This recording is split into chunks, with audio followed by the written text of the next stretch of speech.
오늘은 가정으로 보내시며라는 제목을 가지고 하나님의 은혜를 나누도록 하겠습니다. 지금 이제 가정의 달이고 오늘이 어버이 주일인데 오늘 부모님을 또 한번 생각하고 또 이미 부모님이 되셔서 더 이상 부모님이 세상에 계시지 않는 분들은 우리 자녀들 위해서 축복하고 하는 그런 하루가 되셨으면 좋겠습니다. 한 대학교 전임 강사가 사람의 가치관, 사람들의 가치관이라는 주제를 가지고 논문을 쓰면서 사람들에게 이제 설문조사를 하러 이제 다녔습니다. 오래전에 나온 책 가정행전이라는 책에 등장하는 내용인데요. 길거리에 나가가지고 사람들에게 이렇게 다 인터뷰를 하면서 동일한 질문을 했습니다. 당신은 이 세상에서 무엇을 가장 소중한 가치로 생각하십니까? 라는 질문을 가지고 사람들에게 질문을 했습니다. 다시요. 당신은 이 세상에서 무엇을 가장 소중한 가치로 생각하십니까? 무엇을 가장 소중한 가치로 생각하느냐라는 질문을 했습니다. 그래서 많은 사람들을 만나면서 종합한 5가지 단어가 나오더래요. 많은 사람들을 만나니까 공통적으로 사람들이 이야기하는 5가지가 나오는데 첫 번째가 믿음, 두 번째가 미래에 대한 희망, 세 번째가 사랑, 네 번째가 안식, 5번째가 평화였다는 거예요.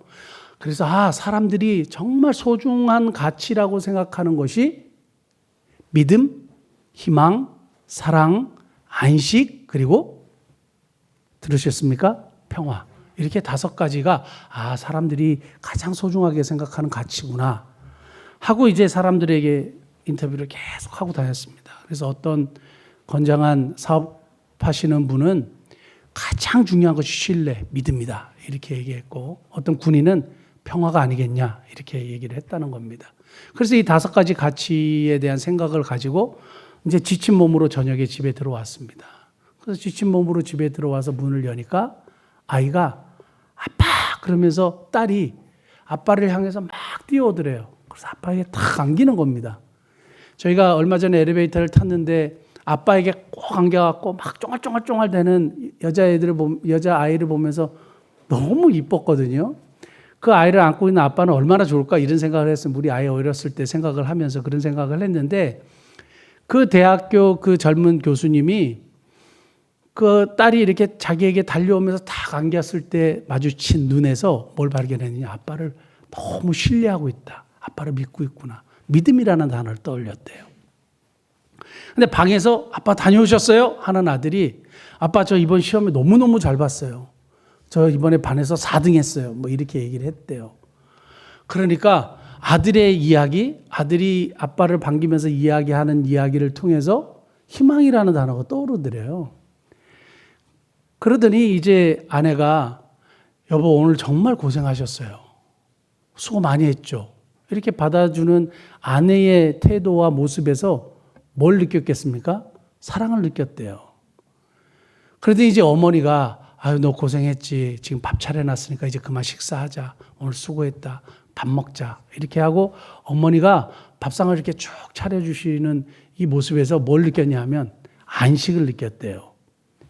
그리고 온 식구가 이제 식탁에 둘러앉아가지고 밥을 먹고 막 얘기를 하는데 뭘 느꼈겠어요? 평화를 느꼈다는 거예요. 세상 사람들 그리고 사람들이 생각하는 그 소중한 5가지 가치가 어디에 있었느냐? 자기 집에 있었다는 거예요. 가정에 있었다는 거예요. 그래서 이 세상에 사람들이 생각하는 그 5가지 가치관이 존재하는 유일한 공동체가 어디냐? 가정이었다는 거예요. 그래서 그 이야기를 했습니다. 온종일 사람들이 인터뷰하면서 다녔던 그 소중한 5가지 가치가 존재하는 유일한 공동체, 가정이 아니겠느냐라는 겁니다.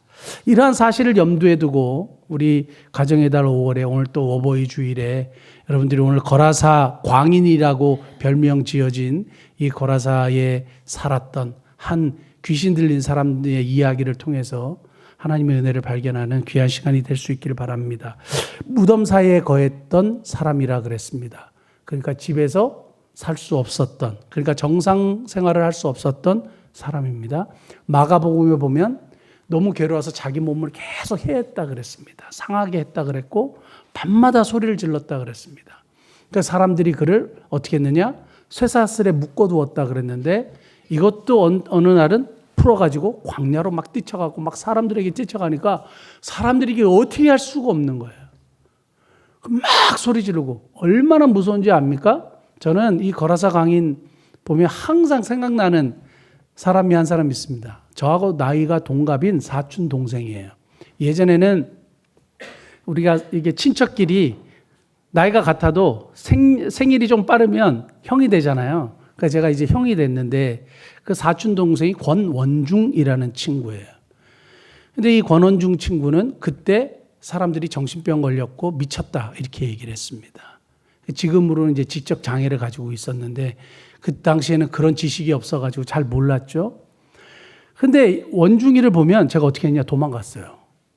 왜냐하면 같이 놀다가 그 경상도는 형을 힝야라 그러거든요. 힝야 그러면서 이제 같이 노는데 어떻게 됐냐? 죽여버린다 이러는 거예요. 그러더니 갑자기 뒤로 가가지고 낫을 들고 오는 거예요. 낫을 들고 쫓아오니까 제가 어떻게 해요? 짠! 이렇게 하고 싸우겠습니까? 엄청나게 빛의 속도로 도망을 가는 겁니다. 그 도망을 가는데 뒤를 보면 바로 뒤에 있다라고 있어요. 얼마나 무서운지 마을 몇 바퀴를 돌고 나서야 드디어 얘가 떨어졌다는 사실을 알고 제가 그럴 때마다 원중이를 보면 피합니다. 무서워요.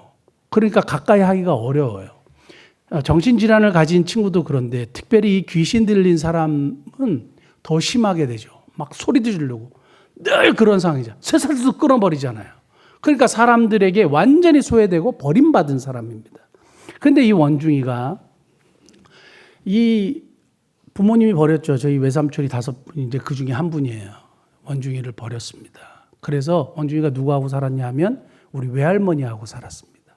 그래서 외할머니가 돌아가시기 전까지 99세까지 사셨는데 원중이를 돌봤습니다.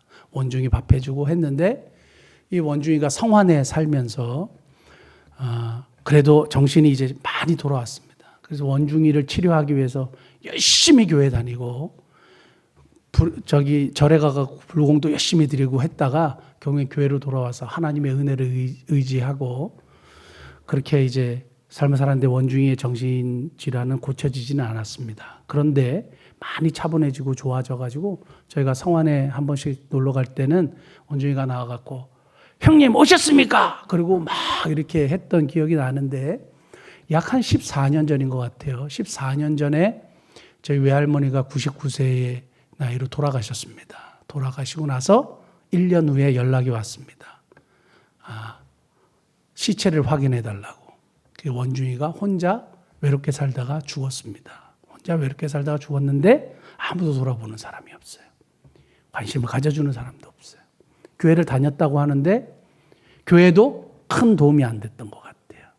그래서 우리가 가서 어머니하고 저하고 가서 시체를 확인하고 아무도 찾는 친척이 없다.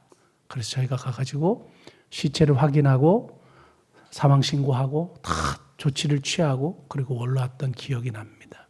그래서 이 거라사 광인을 생각하면 항상 원중이가 떠올라요. 거라사 광인은 예수님을 안 만났으면 이렇게 살다 그냥 죽었을 거예요.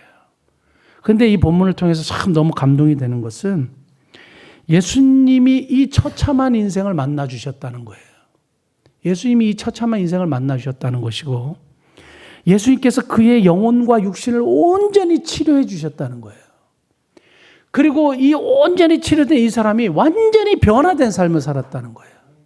그리고 마지막에 그를 예수님을 그리고 하나님을 증거하는 전도자로 사용하셨다는 거예요.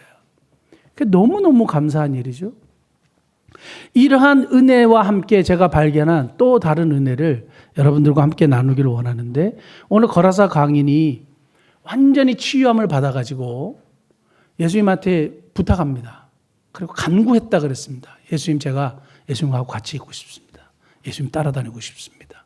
원하시면 간증도 하겠습니다. 이러지 않았겠어요? 원하시면 제가 어떤 사람이었는지 사람들한테 다 얘기하겠습니다. 그러면 예수님의 사역에 이 거라사 광인이 도움이 됐을까요? 안 됐을까요? 당연히 도움이 되지 않았을까요? 정말로 자신의 인생이 180도 바뀐 사람이잖아요. 과거에는 어마어마한 귀신이 들려가지고 어느 누구도 모든 마을 주민 사람들이 다 알았던 사람이잖아요. 이웃 동네 사람들도 다 알았던 사람이잖아요. 그런데 정신이 온전해지고 삶이 변했는데 예수님을 따라가면 얼마나 좋겠습니까? 근데 예수님이 어디로 가라고 하셨냐면 집으로 보내셨어요. 가정으로 보내셨어요. 그리고 집으로 돌아가서 하나님께서 너에게 어떻게 큰 일을 행하셨는지를 이야기해라 그랬어요. 그 전에 예수님은 어떻게 말씀하셨냐면 내가 한 일을 얘기하지 마라 그랬는데 이 거라사 강인과 집으로 돌려보내신 누가복음의 초반에 등장하는 중풍병자에게는 집으로 돌아가서 하나님이 하신 일을 얘기하라 그랬어요. 굉장히 독특합니다. 예수님이 하신 일을 항상 숨기라고 그랬는데 이 거라사 광인에게는 뭐라고 얘기했냐면 집으로 가서 하나님이 내게 어떻게 큰 일을 행하셨는지 이야기하라 그랬어요. 여기서 제가 발견할 수 있었던 은혜는 첫 번째 이겁니다. 헌신보다는 회복이에요. 헌신보다는 회복이다. 어디로 돌아가서 회복을 하라 그랬어요? 가정으로 돌아가서 회복을 하라 그랬어요. 지금 은혜를 너무너무 많이 받았습니다. 그래서 주님을 위해서 죽고 싶을 정도로 막 뜨겁습니다. 근데 주님이 어디로 가라 그러냐면 가정으로 가라 그랬어요. 아까 가정이 어떤 것이 있는 유일한 공동체라 그랬습니까? 사람들이 생각하는 소중한 가치가 있는 믿음과 희망과 사랑과 안식과 평화가 있는 유일한 공동체가 가정이죠. 그 가정으로 돌아가면 뭘 받겠어요? 위로를 받고 이제까지 자기가 아들 구실을 못했으면 누군가의 아들이었을 거 아닙니까? 아들 구실을 못했으면 아들 구실을 하고 그리고 이제까지 남편 구실을 못했으면 결혼을 했다면 남편 구실을 하고 아빠였다면 아빠의 구실을 하고 돌아가서 자기가 다시 회복하고 다시 이렇게 회복해서 정상인의 삶을 살 수 있도록 하나님이 가정으로 돌아보내신 거죠. 그 사람에게 가장 필요했던 것은 희생도 아니고 헌신도 아니고 복음전도도 아니고 뭐예요? 가정으로 돌아가서 회복하라고 하시는 겁니다. 예수님께서 이 사람을 데리고 많은 일을 하실 수 있었겠지만 가정으로 돌려보내셨다 그랬습니다. 오늘 본문 말씀 보면 그를 가정으로 보내시며 이거예요. 예수님께서 가정으로 돌려보내시며 그에게 요구하신 것은 헌신이 아니에요. 야, 내가 너를 기적적인 방법으로 이렇게 고쳐줬으니 너 헌신해. 너 주를 위해서 죽어. 그럴 수도 있죠. 죽겠습니다 할 수도 있죠. 지금 막 어마어마하게 뜨거운데요. 그런데 가정으로 돌아가. 너에게 필요한 건 가정이야. 그 사람을 정말 잘 아신 거죠. 얼마나 외로웠는지, 얼마나 힘이 들었는지, 얼마나 고생했는지. 그리고 그에게 가장 필요한 것이 가정이었다는 사실을 주님이 아시고 가정으로 돌려보내신 것입니다. 이것을 확실하게 발견할 수가 있고요. 또 하나는 예수님이 이 사람을 가정으로 돌려보내시면서 보여주시는 모습이 예수님이 왜 가정으로 돌려보내셨을까요? 가정이 정말 소중하기 때문이에요. 가정이 정말 중요한 공동체이기 때문이에요. 가정에서 이 사람이 회복할 수 있는 정말 소중한 공동체이기 때문에 너 저기 수도원에 들어가. 거기 가면 회복할 수 있어. 이게 아니라 가정으로 보내신 거예요. 가정이 정말 소중한 공동체이기 때문에 예수님이 가정으로 돌려보내신 겁니다. 그러면 여기서 발견할 수 있는 것이 예수님이 가정을 정말 소중하게 생각하시고 중요하게 생각하셨다는 것을 보게 됩니다. 거라사 강인이 돌아가서 정말 회복하고 예수님을 전파하는 전파자가 되었다면 사랑하는 성도 여러분, 우리가 우리의 가족의 구성원들, 우리 사랑하는 딸들, 남편들, 아내, 또 자식들이 우리 집에 들어오면 뭘 발견할 수 있으면 좋을까요?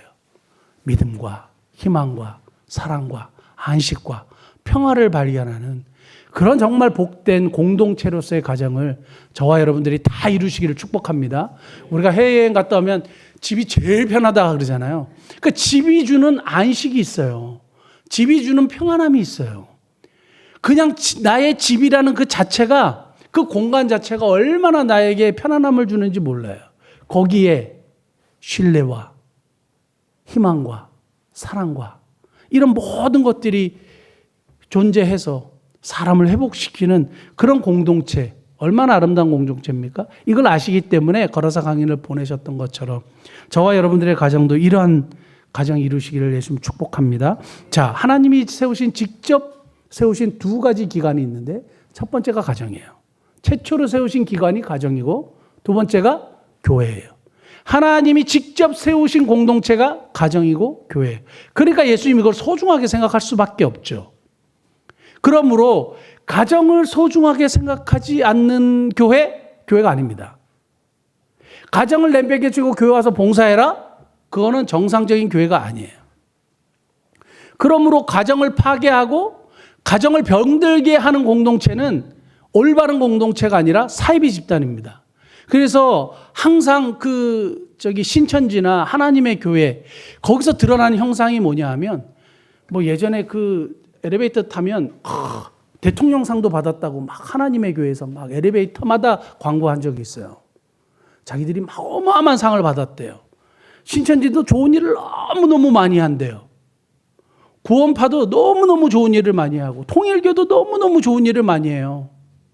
예전에 누가 좀 알아봐 달라 그래가지고 뮤지컬을 알아보고 이렇게 알아봤더니 예술의 전당에서 큰 공연을 하는 무슨 발레단? 알고 봤더니 통일교 거더라고요. 문화 예술 모든 전 영역에 이 이단들이 뻗쳐지지 않은 곳이 없어요. 근데 이 집단들의 공통점이 뭔지 아세요? 가정을 파괴해요. 가정을 병들게 해요. 가정을 찢어놓아요. 아버지와 딸이 원수가 되게 해요. 그러니까 이러한 하나님께서 세우신 가정을 파괴하는 공동체, 올바른 공동체가 아닙니다. 그러므로 교회는, 성도는 건강한 가정을 세우는 것이 사명입니다.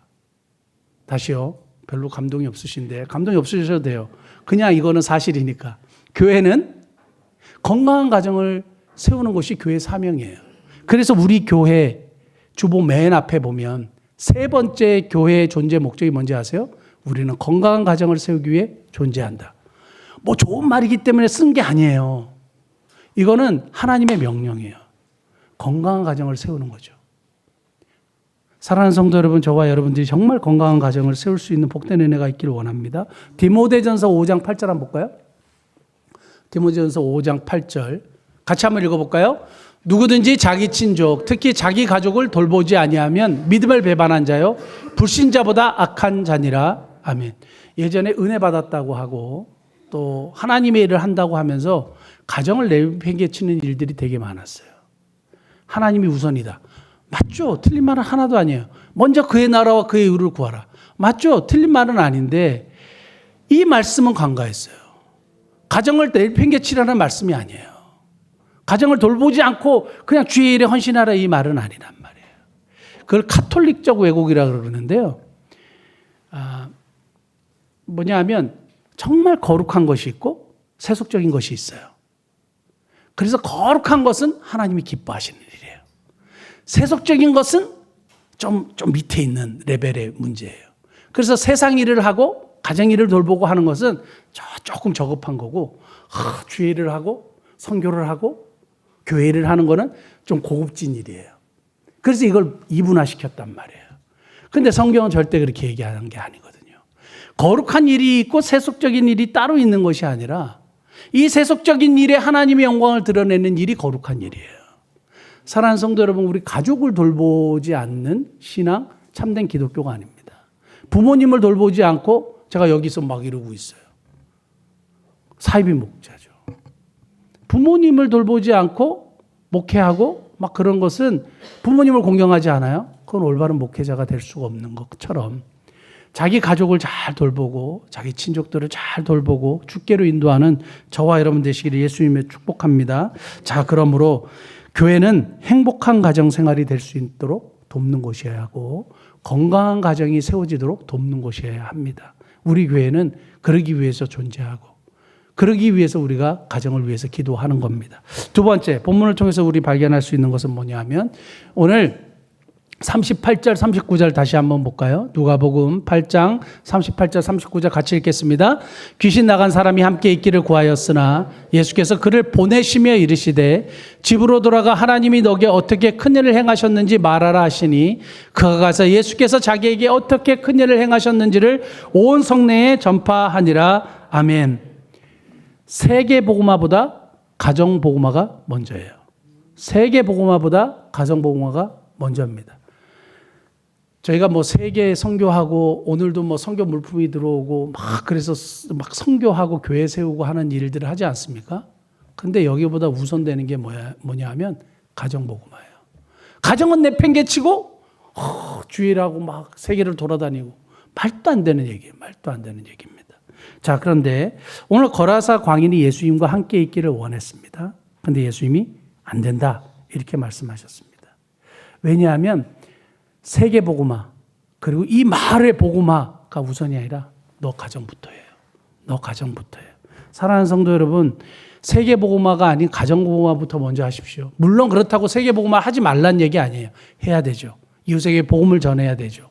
동시에 가정 복음화를 먼저 이루시는 저와 여러분 되기를 바랍니다. 그래서 제가 그런 차원에서 듣기 싫을 정도로 인과 기도 얘기하지 않습니까?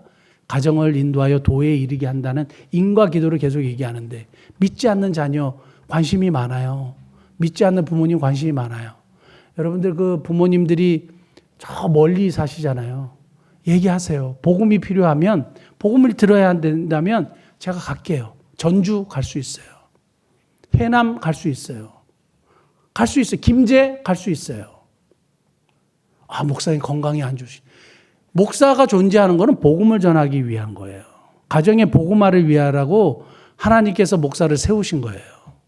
그런 일을 안 하고 그냥 뭐 링게로 맞고 있고 뭐 자기 건강 챙기고 뭐 비타민 막 먹고 있고 막 샐러드 먹어야지 뭐 이러고 그리고 저는 소고기를 먹어야 되고 그리고 소고기집 가서 고기나 먹고 있고 이러면 그게 되겠습니까? 정말 유치한 얘기지만 아니에요. 믿지 않는 부모님 만나서 믿지 않는 자들 만나서 복음 전하고 하나님의 사랑을 증거해야죠. 그래서 사랑하는 성도 여러분 꼭 어떻게 해요? 믿지 않는 남편, 믿지 않는 자녀들 예수님께로 인도해야 됩니다. 그 제가 구두 가지고 나오라고 예전에 그렇게 얘기했는데 딱 한 번 구두 가지고 나오셨대요. 한 집사님이. 그러고 나서 한 번 하고 안 해요. 계속 해야죠. 제가 사실은 이 얘기는 오래전에 10몇 년이 된 것 같아요. 극동방송을 우연하게 그 새벽기도 끝나고 듣다가 너무 감동을 받았는데 어느 여집사님에 나와가지고 매일 교회 올 때마다 남편의 구두를 들고 온대요. 하나님 오늘 구두만 왔습니다. 다음에는 꼭 우리 남편 교회 오게 해주십시오. 꼭 예수님 믿게 해주십시오. 저는 그 남편 교회 돌아왔을 거라고 믿어요.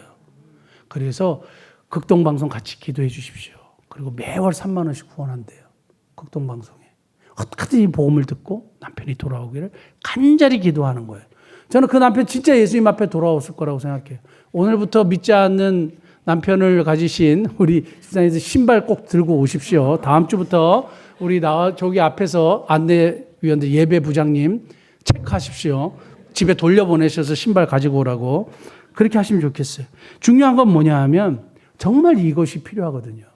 지금 한국교회에 가장 영향력이 있다고 하는 베이직교회 조정민 목사님도 MBC 앵커 출신인데 아내가 하도 이상한 사이비 집단에 빠진 것 같아서 교회를 따라가 봤더니 정말 새벽에 막 방언으로 기도하는 거 보고 기겁을 한 거예요.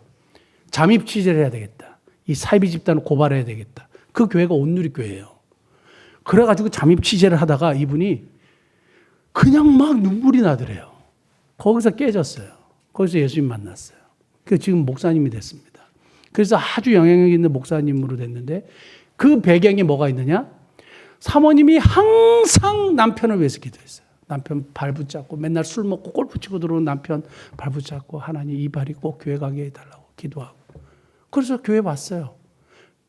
교회 아내를 잡으려고 왔는데 하나님이 그를 만나 주신 거예요.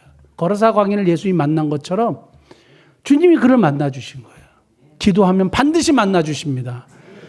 저희 그 어머니 밧줄로 꽁꽁 묶어갖고 나무에 매달았던 저희 외할아버지요. 니 죽고 내 죽자 하고 낯들고 저희 어머니를 진짜 나무에다 매달아가지고 밧줄에 묶어 매달아가지고 죽인다고 했을 때 동네 사람들이 막 말렸다 그랬지 않았습니까? 그 외할아버지 어떻게 됐게요? 예수님 믿고 돌아가셨어요. 예수님 영접하고 돌아가셨습니다. 저희 이모님 댁하고 저희 가정이 외할아버지의 구원을 위해서 진짜 열심히 기도했어요. 그리고 저희 그 사촌 형님이 의사시면서 목사님인데 가가지고 복음을 전했어요. 예수님의 구주와 주님을 영접했습니다. 그래서 계속 기도하고 가정구원을 이루어야 되죠. 세계복음화보다 가정복음화가 우선이에요. 그 다음에 마지막 세 번째 살펴보겠습니다. 38절 다시 한번 볼까요? 38절 보면 귀신 나간 사람이 함께 있기를 구하였으나 예수께서 그를 보내시며 이르시되, 함께 있기를 원했지만 예수님께서 보내셨어요. 어디로 보내셨어요? 집으로 보내셨어요. 가정으로 보내셨죠. 여기서 중요한 게 뭔지 아세요? 은혜 받은 곳이 아닌 보내신 곳이에요. 은혜 받은 곳이 아닌 보내신 곳이요. 주님과 있기를 원해요. 이 은혜 받은 공간, 이 은혜 받은 이 시간에 머물러 있기를 원해요. 항상 우리는 교회에서 은혜 받았으면 거기에 있기를 원하고, 기도원에서 은혜 받았으면 거기에 있기를 원하는데, 주님은 어디로 가기를 원해요? 삶의 현장으로 가기를 원해요. 보내신 곳이 있어요. 아까 우리 조항원 집사님이 이 찬양 인도하면서 마지막에 그러지 않았습니까? 주님이 보내신 곳. 주님이 보내신 곳에 섰는데 어떨 때는 돌을 맞고, 어떨 때는 광야 같고, 어떨 때는 이게 뭐지? 이런 경우가 종종 있지 않습니까? 가정이 그럴 수가 있고, 나를 보내신 삶의 현장이 그럴 수 있지만, 그곳에서 어떻게 해요? 그곳에서 어떻게 해요? 나를 보내신 자를 위하여 사는 거예요. 나를 보내신 자의 영광을 드러내는 거예요. 나를 보내신 자가 어떻게 나에게 그 일을 행하셨는지를 증거하는 거예요. 삶의 현장에서 하나님의 자녀로 사는 것이고, 삶의 현장에서 부르신 자를 위하여 사는 것이 오늘날 저와 여러분들이 보내신 곳에서 해야 될 일이에요. 어떤 분이 저한테 이런 질문을 하더라고요. 저는 정말 자기 직장만 다니고 가정 살림만 하는데, 직장 다니고 가정 살림만 하는데 하나님의 일을 하는 것 같지가 않다. 교회에서 성경공부를 할 때 좀 헌금하고 그게 다다. 그러니까 내가 무슨 하나님의 일을 한다고 할 수 있겠느냐. 천국에 가면 하나님 너 뭐 하다 왔냐 이러실 것 같다. 그런데 중요한 건 뭐냐 하면, 여기 가정주부들 계시고 그냥 가정 일만 하시는 어르신들이 계시잖아요. 손주들만 보고. 중요한 게 뭔지 아세요? 하나님이 우리를 첫 번째 하나님의 자녀로 부르셨어요. 이 하나님의 자녀들을 보내신 곳이 다 달라요. 성경 한 번만 찾아보겠습니다. 누가복음 5장 24절 말씀 보면, 중풍병자를 예수님이 고치시고 나가지고 뭐라고 얘기하시냐면, 내가 너에게 이르노니 일어나 너 침상을 가지고 어디로 가라? 집으로 가라. 집으로 가라 하심에, 그 다음에 그의 예수께서 나가사 집으로 가라 하셔서 중풍병자에서 집으로 갔어요. 똑같은 상황입니다. 뭐라 그러겠습니까?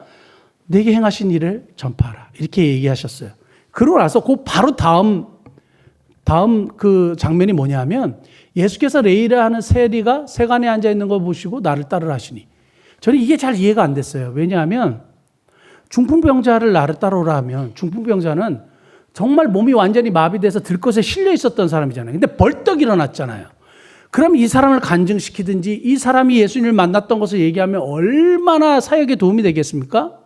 그런데 이 사람 집으로 가라 그랬어요. 그럼 누구를 날 따라오라 그랬냐면, 레이라 하는 마태예요. 마태복음을 쓴 마태가 레이거든요. 이 마태는 매국노예요. 그리고 세금을 삥땅 차갖고 자기 주머니에 넣고 했던 사람이에요. 그래서 사람들이 이 세리를 좋아하지 않았어요. 그러면 사람들이 싫어하는 레이는 제자로 날 따라오래요. 말도 안 되는 거잖아요. 정말 예수님이 이해할 수 없는데, 나중에 마태는 에티오피아에 갑니다. 에티오피아에 가가지고 창에 찔려 순교했다고 알려져 있습니다. 마태는 에티오피아로 보내셨어요. 중풍병자는 집으로 보내시고, 오늘 거라사 강의는 가정으로 보내셨어요. 너 세계 선교하기에 자기 실격이야 해서 가정으로 보내신 게 아니에요. 보내신 곳이 다른 거예요. 보내신 삶의 현장이 다른 거예요. 사람마다 다 달라요. 다 선교하고 다 그것이 하나님이 기뻐하시는 일이면 우리 다 지금 다 저랑 같이 가시죠. 다 가시죠. 라오스도 가고 미얀마도, 그리고 그냥 거기서 사시죠. 집 다 팔아가지고. 근데 그게 아니잖아요. 우리의 보내신 삶의 현장이 다른데, 그 삶의 현장 보내신 곳에서 뭘 해요? 보내신 자를 위하여 살아요. 하나님의 자녀라는 정체성을 가지고 사는 거예요. 거기서 하나님의 영광을 드러내기 위해서 사업하는 거예요. 보내신 자를 위해서 아이를 보내는 거예요. 내 힘과 내 능력과 내 지혜와 내 경험으로 자녀들을 양육하는 게 아니라, 손주들을 돌보는 게 아니라, 하나님의 사랑으로, 하나님이 주시는 은혜로, 그리고 거기서 보내신 자를 위하여 사는 삶. 이것이 주님이 기뻐하시는 겁니다.